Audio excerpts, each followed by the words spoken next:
Hello once more and welcome today. I must say I'm happy to see all these new managers online with me today.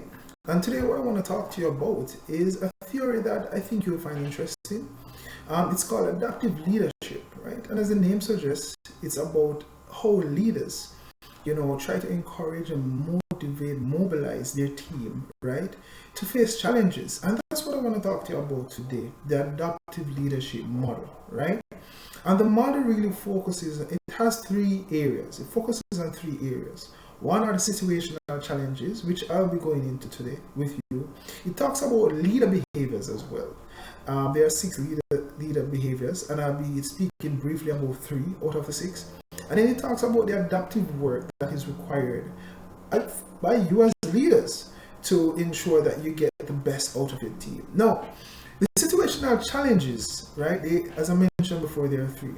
One, the technical challenges. Now, the technical challenges are easily identifiable, right? They're easy to be identified, and they can be easily, remedied through managers' authority, whether through an expert's opinion, right? And just by following normal organizational procedures. An example of this could be, a software issue.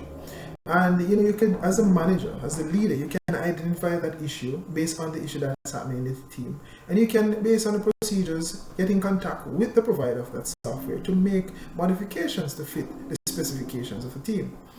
The second is technical and adaptive challenges. This is where there's a mixture of both technical and adaptive, dimensions. And really what this is saying is that the problems or the challenges are identified and identifiable, but the solution to the problems may not be.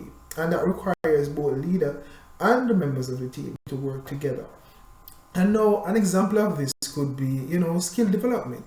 Now the challenge could be remedied by, sending team members to a course.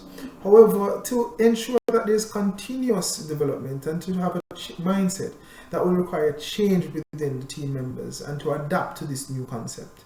And finally, you have the adaptive challenges. And now the adaptive challenges are ones where the issues or the problems are not easily identified, and also the solution is not easy to come by, right? And so you will need to ensure that what needs to be done as a leader in this sense is done to the best of your ability, in the sense that, for example, if you have two teams that have competing interests, you definitely will have a challenge there, and that will require adaptive leadership, because having two teams with competing interests will require a change and adoption from members of the team to ensure that the common goal of a combined team is met.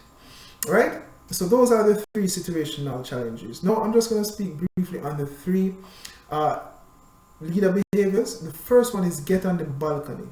Now, as leaders, you have to ensure that you take yourself away from the situation, the noise and everything that is going on, and try to see the bigger picture. Try to see where the dysfunction are within the team. I try to identify these things. And then once you have done that, take yourself away, you will be able to identify, which is the second one, identify the adaptive challenges, because this is important.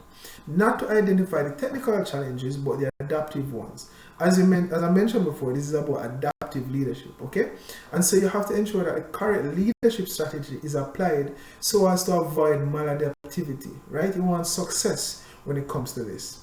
And the final one is to manage distress, because change will require a lot of things to be done, so it will cause uncertainty, it will cause persons to be uncomfortable, and so you have to ensure you manage distress. So you can do that, create a whole environment, one that is safe to challenges, problems, but not to avoid it. You can provide guidance and protection, and orientation to team members. And finally, also as leaders have to regulate your own stress. Okay, so remember these things as we go forward as leaders. Thank you very much.